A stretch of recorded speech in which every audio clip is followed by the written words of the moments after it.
content of this show or those of the host, guests, and callers, they do not necessarily reflect those of Local Matters Broadcasting, LLC, its owners, partners, affiliates, assigns, or heirs. Having said that, it's now time to say good morning, St. Johns County. Welcome to the weekly radio show of the St. Johns County Council on Aging, better known in our community as the COA.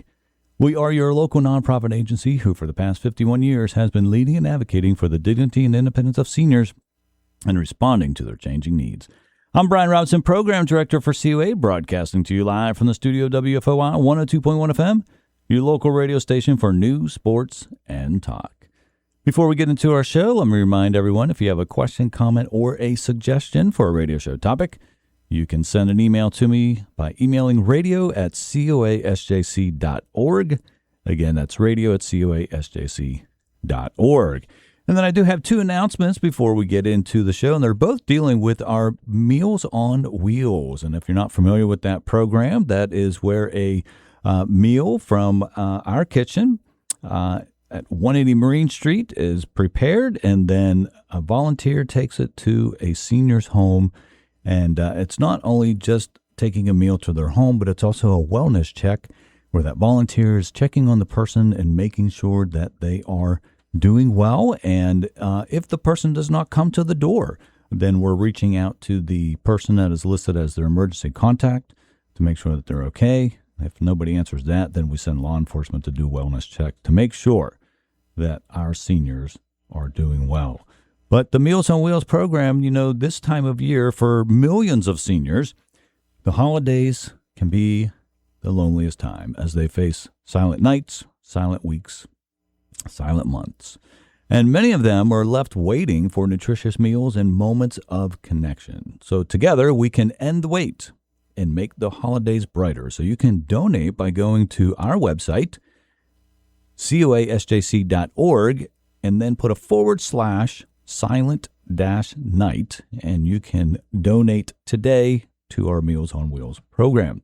But also, if you are shopping around for a new vehicle right now, well, there is the Subaru Share the Love event that is going on. Meals on Wheels is proud to be a national charity partner for the 18th year. From now until January 2nd, Subaru and its retailers will donate a minimum of $300 to charities for every new vehicle leased or sold. This initiative will benefit seniors in our community, so please select Meals on Wheels when you purchase or lease a new Subaru vehicle. And I recently had somebody reach out to me to let me know that they purchased a new Subaru and that they marked that they wanted to go to Meals on Wheels. And so I was so excited to hear that. And so if you're out looking for a vehicle, go look for a Subaru. All right, so let's get into our show this morning. My guest this morning is Derin White, founder of ABLE for Seniors, whose mission is to educate and connect senior adults and their families with the right senior living resources. Having been in the business of serving the senior population since 2009, Derin uses her years of experience to serve her clients. Good morning, Derin. Good morning, Brian. It's great to have you on the show. And one of the things that I always like to do in this very first segment, especially if it's somebody that I've had having on the show for the first time, right, is to let our listeners get to know a little bit about you. So, you know, I've shared a little bit about the fact that you've been in the business now, serving seniors since around 2009. But take a little bit more time, introduce yourself to our audience, including like how long you've lived in the area as well. Okay, wonderful. Well, thank you for having me on. This is wonderful. My husband and I moved to Florida about 5 years ago from Georgia because our kids had already come here. They'd already figured out things, and then they're married and they're having children. And so it's just a wonderful time for us to join this area. But you're right. I started in senior living in 2009, not because that was my career choice, but because earlier, 2003, we started seeing changes in our family. My mom showing signs of dementia.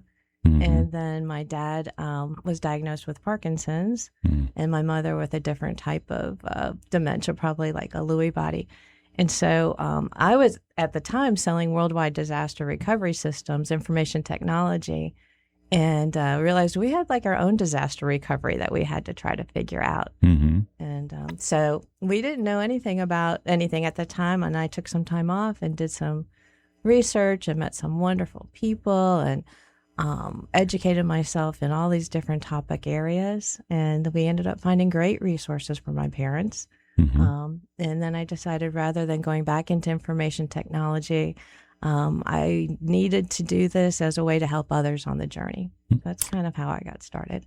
Yeah, and one of the things that I think we discover in life, right, is that we don't know what's out there until we're in that position where we need it. And then when we're in that position, then sometimes we just don't know where to look, right? Like, for instance, I always use the example, sometimes people will say, oh, I've never heard of counsel on aging, right? And it's probably because they haven't been at a point in their life where they have needed the services and programs that we do, right? It's kind of like if you asked me, can you recommend a good podiatrist? I would say, no, I can't, because I have not been to one. I haven't needed one, right?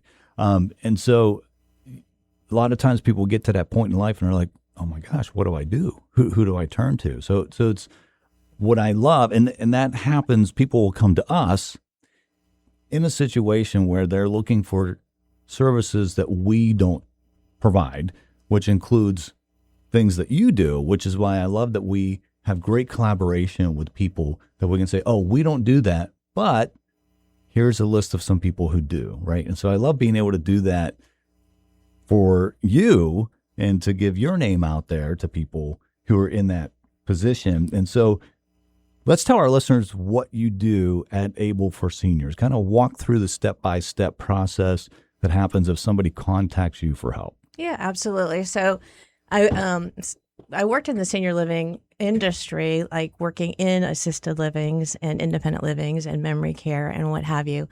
And I realized that even with that, there's a lot of navigation that people don't understand and resources that are available to them, such as all the wonderful resources at Counsel on Aging. Mm-hmm. And so when we moved to Florida, I decided I wanted to start more of an advisory type business to really help people understand the resources and provide that education.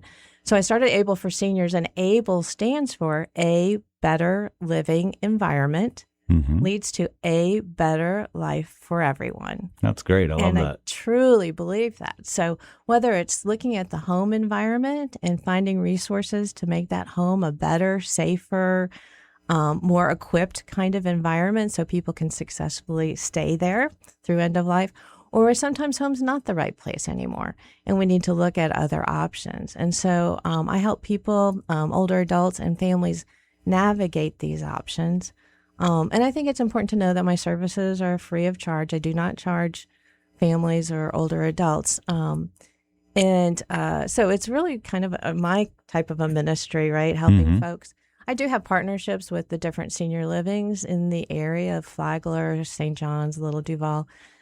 So I can be neutral in terms of helping people find the resources that are going to be best for them. And but it's an education process, right? So it's understanding, and each person is different. There are no two situations that are identical. And it's taking the time to listen, to understand, to find out the background of folks, and then to walk that journey with them to try to find the right resources. Well, that's fantastic. We're going to go ahead. We're going to take our first break right now. I got more questions for you, and we'll continue our conversation right after these messages.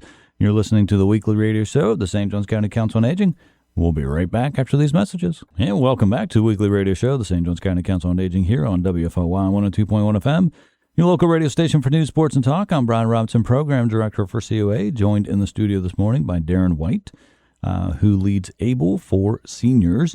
And in the first segment, she was telling us about how she meets with somebody to determine what their needs are, and if she can help them stay in their home, she'll do that. If she needs to help them find an assisted living facility, then she'll step in and do that as well. And you had mentioned that there's no cost to it, so it's not going to cost a person anything for you to provide these services. And that's because you have some agreements with some of the places. But I love the fact that you mentioned that you can be neutral, because there's a variety of those out there that you have those agreements with. So I absolutely, I just love that, because you're not going to be biased and try to push somebody into one that may not be a good fit for them. And so I've been given permission to share.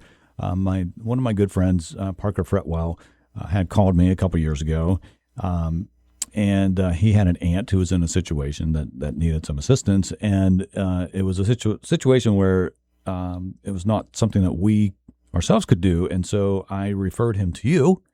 And from what I hear, everything worked out very well. So would you kind of just elaborate a little bit on that and the success of that, if you would? Sure. And thank you, because that's what partnerships are about, is helping people connect with the right resources. And so Parker reached out to me about his aunt who was living independently in her own condo and really was going through some changes health-wise and also in terms of mental kinds of things, showing signs of dementia and what have you.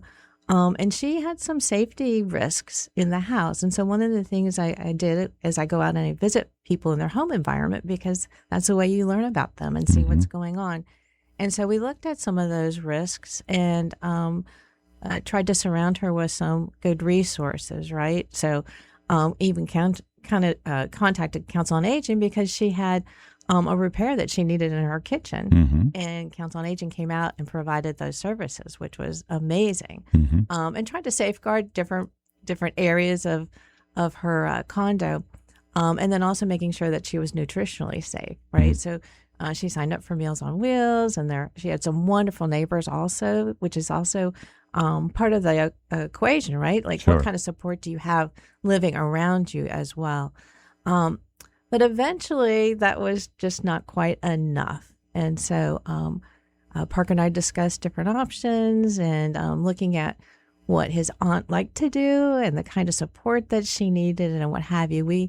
I set up several tours to different assisted living options and memory care options, memory support options in St. John's area.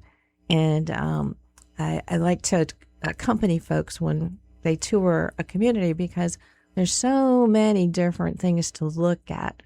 And I do tell people bright and shiny doesn't always mean that it's going to be the exact right solution for your loved one. So we need to look at lots of different aspects. And I try to help people. I try to look at what they're looking at, but also kind of give them some additional things. Like, how do the residents look? And how are they, interacting with each other? And also understanding what is going to be, what is the person that we're looking for?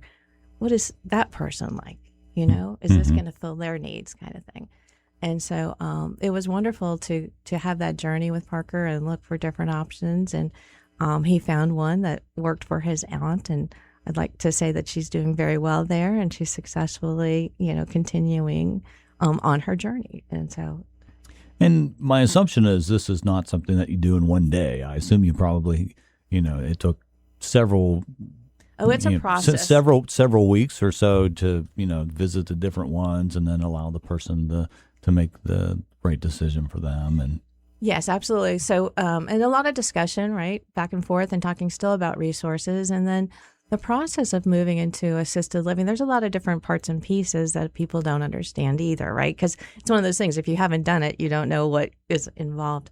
But there's medical assessments that have to be done and moving criteria and things of that nature. So we walk through all of those different components to try to make it as successful transition for families and for the older adult that's going into a new environment. Well, when I had lunch with Parker, this was probably earlier in the year, I mean, he was just going on and on and on about you, and just so thankful that he was able to get connected with you. He had nothing but great things to say about the work that you do. And so, and for me, I love hearing that, right? I love, if I can't fix the situation, then I love to be able to get people connected to someone who hopefully can. And then I love hearing when it has a good result. So that brings me great joy. But let's talk about this though. One of the major hurdles that someone can face moving into an assisted living is the cost. And so I'm kind of wondering, what approach do you take if you're assisting somebody in the low income or middle income seniors who need to find a place that really fits their budget? Right. Well, that's a great question. And there is a range of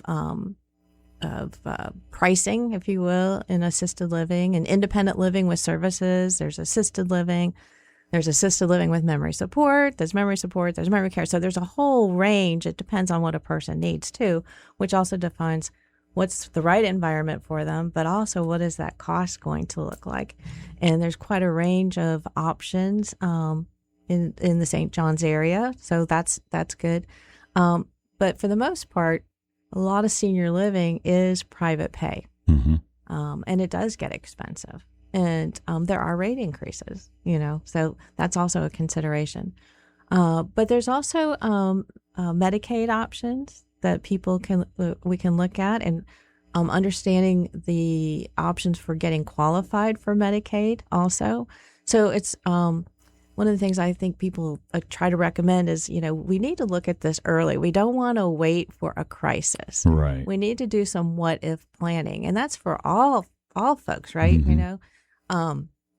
And so getting people educated on those options, helping them also to what kind of resources do they have. Sometimes people have resources that they don't know about. For example, if a person's a veteran or a spouse of a veteran, there are some great benefits that can assist them financially for senior living, whether it's bringing additional resources into their home or it's looking for that senior living option. The VA also provides certain amount of hours for veterans for in-home care, which is a whole nother topic, right? Like Mm-hmm. bringing Absolutely. services into the home. Mm-hmm. So that's kind of, it just depends on the individual and looking at what's going to be best for them. And I love that you bring up the fact that it's important to plan ahead, right? Because a lot of times that crisis can happen in the blink of an eye, right? I think of my father-in-law.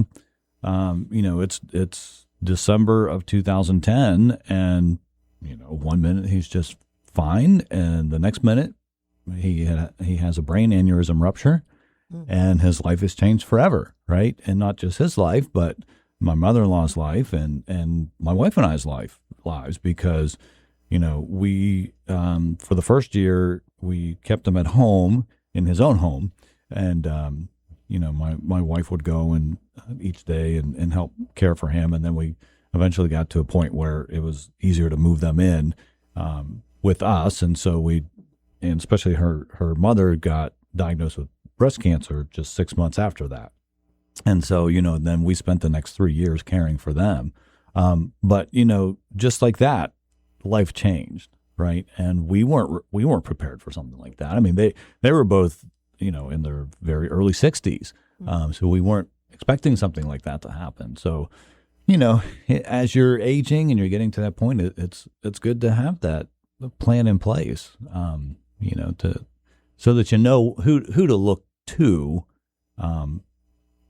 when that time comes. Absolutely. And it's also important to share that information with your family or with your neighbors or, with whomever, because I have worked with a number of older adults who they have their plans, but their family doesn't know about it, Mm-hmm. and they haven't shared even where they keep those documents. So if something happens to them, one of my favorite stories, a wonderful woman, she had everything lined up, and she has 10 children. And she hadn't told any of the children. All right, we're going to hold that thought. We're going to have to continue that story right after these messages. We'll be right back. And welcome back to the weekly radio show, the St. Johns County Council on Aging, here on WFOY 102.1 FM, your local radio station for news, sports, and talk. I'm Brian Robinson, Program Director for COA, joined in the studio this morning by Derin White with ABLE for Seniors. And prior to the commercial break, we were talking about the importance of planning ahead, and you were right in the midst of telling us a real-life example of a family with she had 10 kids, but none of them knew her plan. So continue that story if you would. Okay, yeah. So she'd done a lot of her homework and had the documents in a safe place, and we finally discovered that safe place, which was unique, and she had put them in a Home Depot bucket. Okay. And stuck the bucket up on the top shelf in the garage, and which nobody would have thought to look there. Nobody would. Yep, she was, safe proofing it, right? Mm-hmm. But luckily, we were able to discover that, and then also use those documents to then help her apply for VA benefits. And she's still living very nicely in her home, and her family comes and they share time with her and bringing in additional resources into the home too to help keep her safe and provide the things that she needs. So it's a good story, but people do need to let their family know where their documents are and what to do in case of an emergency. That certainly comes in handy. That is for sure. So, for her instance, she's able to stay in her home. So I guess then, as you're helping somebody in that situation, then do you help get them connected to a home health agency that provides those in-home services? Yeah, so that's a great question. So there are a lot of different services that can come into the home, and a lot of folks don't know the difference in the different type of services. So you mentioned home health, and home health is a great service. It is a Medicare service. It can also be funded through Medicaid. And home health agencies can provide things like physical therapy, occupational therapy, and something called speech therapy. And a lot of people don't know what speech therapy is, and they think, well, I talk just fine. I don't need speech therapy, but it's really a wonderful resource. It can help people with swallowing and things of that nature, because as we get older, sometimes it's harder to swallow, and we need to prevent choking, especially at home if somebody's not around to help us.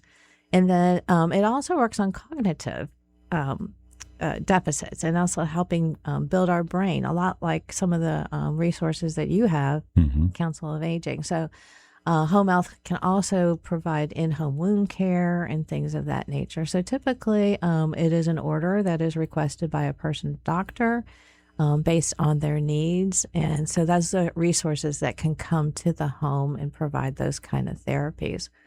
The second option is something called in-home care or home care.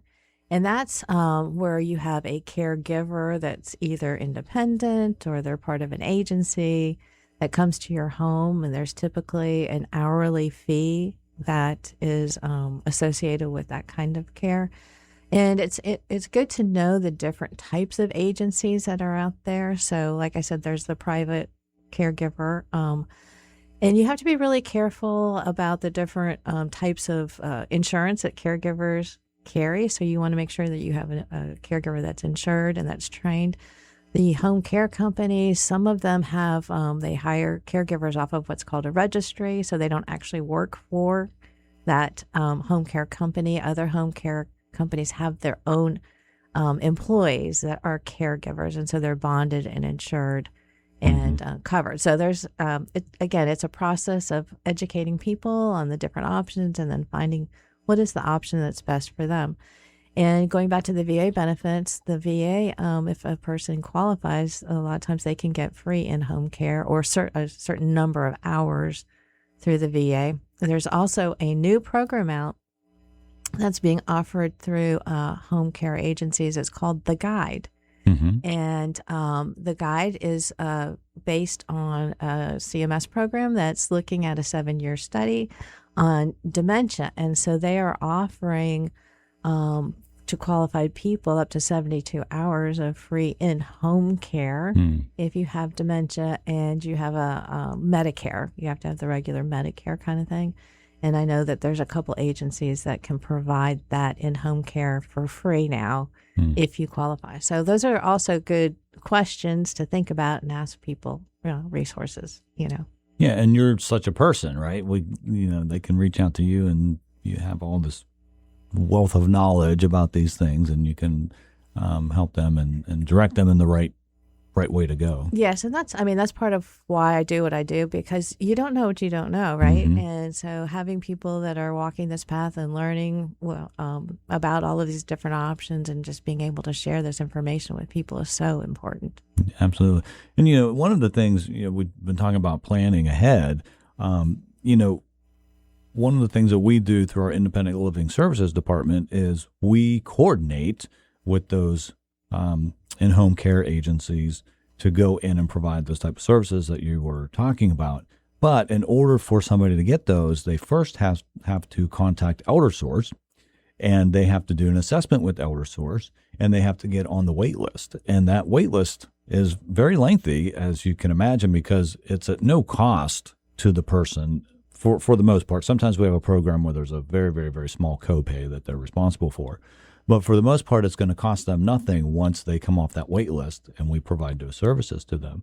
But it takes a while to get off that wait list. So it's good to plan ahead and go ahead and do that assessment with ElderSource and get on that wait list. And they're going to rank you from a 1 to a 5, 5 being like you're in desperate need of these services. And, we're going to take you off that list as soon as possible.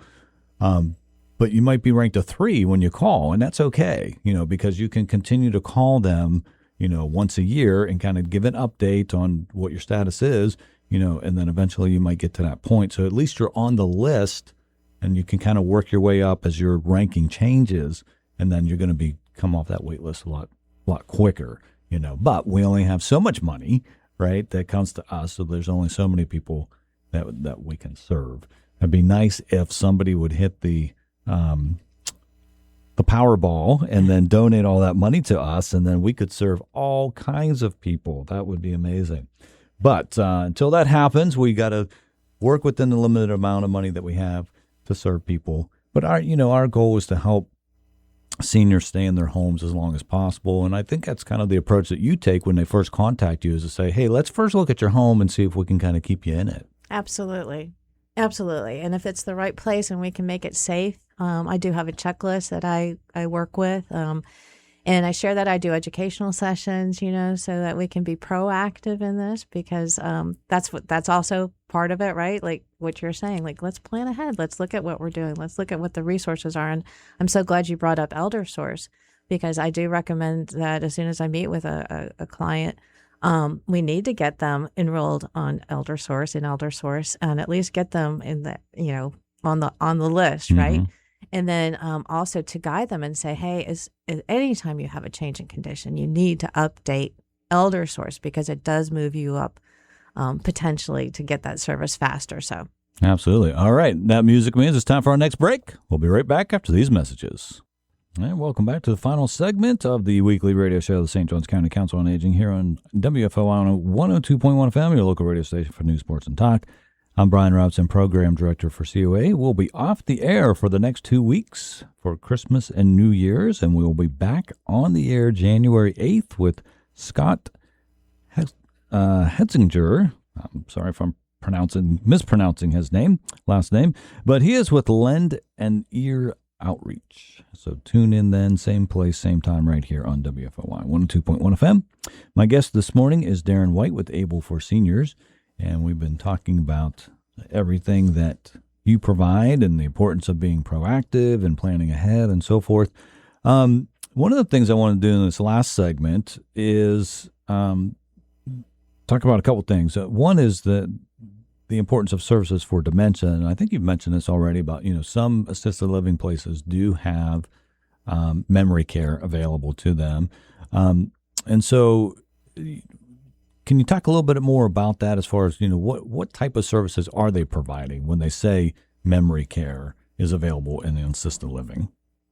Yeah, that's a great question. So there's kind of a couple different levels of memory care. So there's like memory support, where somebody might be in an assisted living type environment, but they're starting to show signs of brain changes and things like that. So there's a little bit more care, a little bit more guidance, tailoring activities to help that person. There are some, I know you offer the Integrated Memory Enhancement Program, which is wonderful. And there's activities that senior livings do that will provide active seniors along with folks with a little bit of memory challenges. Some of those kinds of, activities and brain fitness kinds of things to help stimulate the brain. Exercise is another big component. So a lot of the assisted livings have on-site gyms, and we'll have physical therapy type programs there, but also just going out for walks and getting fresh air and paying attention to circadian rhythms and time of day and orientation. Those kinds of things are available. And then there's true memory care options.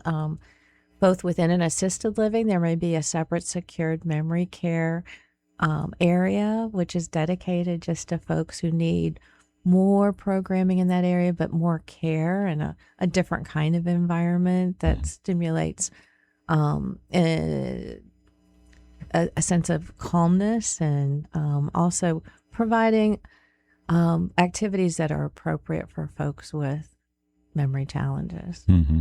Well, that's great.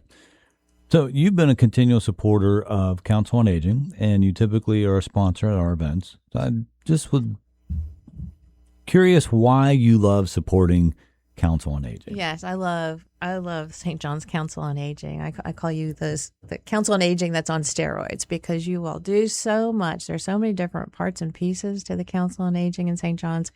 Your independent programs are amazing, things that go on in the River House, and just the opportunity for people. I love the calendar that you put out. I wish I could attend some of those programs because it's just amazing. And then the fact that you have multiple centers around the county so that people can get to a community center to participate in programs and to get help and to get guidance. And you run a fantastic caregiver support group meetings, and Paulette is amazing, and so are some of the other folks that are doing that. I offer some caregiver support groups too, and it's just so important that caregivers have an opportunity to go and listen and to talk about things and to find out about resources, because you don't know what you don't know until you're in that situation. And then your calendars of activities at the senior centers are fantastic. But then all of the other services that you offer, like your independent living group, oh my gosh. And the medicine assistance program, I know that you can help people try to find medications at a cheaper price, which that's just fabulous. Last year we saved about 300 seniors about $3.1 million. That's amazing. That is absolutely amazing.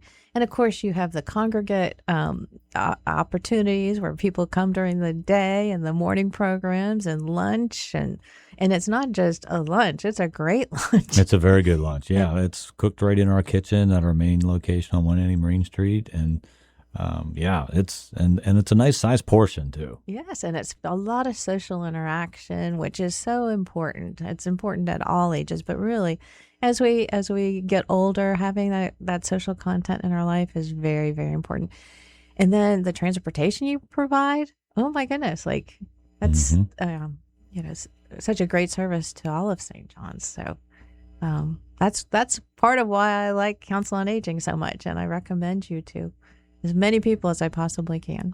Well, we certainly appreciate when you do that, and we are very fortunate. I mean, I was mentioning off the air, we have a lot of snowbirds who come down during the winter months, and they come to either volunteer with us or they just come to participate. And they've shared with me, they're like, you know what, we don't have anything like this back where we're from. So we're very fortunate to have the Council on Aging that we do here in St. Johns County that provides so many services and programs. And I realize as the program director, I mean, last year we served about a little over 4,000 seniors through our programs and services, right?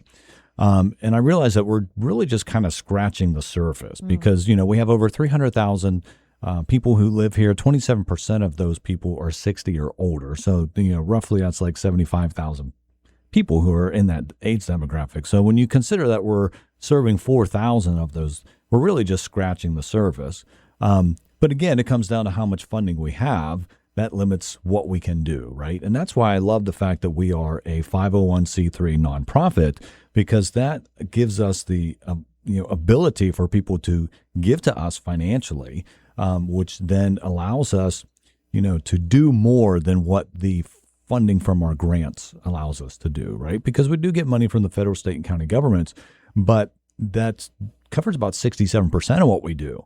So the other 33%, we're depending on those financial donations that come in that the people give. And we have some generous people in this county. It just always amazes me every time we do a campaign where we express somebody's in need. I mean, it does not take long to raise that money. We did a Bridge the Gap campaign earlier this year where we needed about $25,000, I believe, to help us. And we raised that in, I think, less than 5 or 6 weeks. I mean, it was just phenomenal to see how much support that we got. But that allows us to continue to do what we do. That's amazing. And it's so important. And it's wonderful that the community surrounds Council on Aging. And hopefully it's just going to continue to grow and grow and grow, those donations and the services that you're offering. And I have to tell you, the other thing that's wonderful about Council on Aging, it's one number, one phone number gets you to a person that then will direct you to whatever, you're asking about. And that is also amazing. That is, you call so many places and you get the recording and you got to listen to figure out which one you're supposed to push. And then sometimes you're not sure which one to push. And then you got to re-listen to it because you didn't get it the first time. And, it's nice to call that number and a real live person answers the phone. Absolutely. And, our receptionist may not know the answer to everything, but they'll find out for you and get you connected with the right person, whether it's, one of our staff members or somebody outside of our organization that does what they do. It's that's a great feature that we're very proud to be able to say that we have. Yeah, I carry your cards with me wherever I go. I've got your number in my phone. I hand it out all the time. I'm like, just call the Council on Aging, St. John's Council on Aging, because it's amazing, and they're going to get you to a resource or answer your question or get you involved in something that you need and take it from there. All right. Well, that music means it's time for our show to end. Thank you so much for coming on today. Thank you, Brian. It's been fabulous. All right, everybody. I hope that you have a wonderful holiday season. We'll see you back here on January 8th.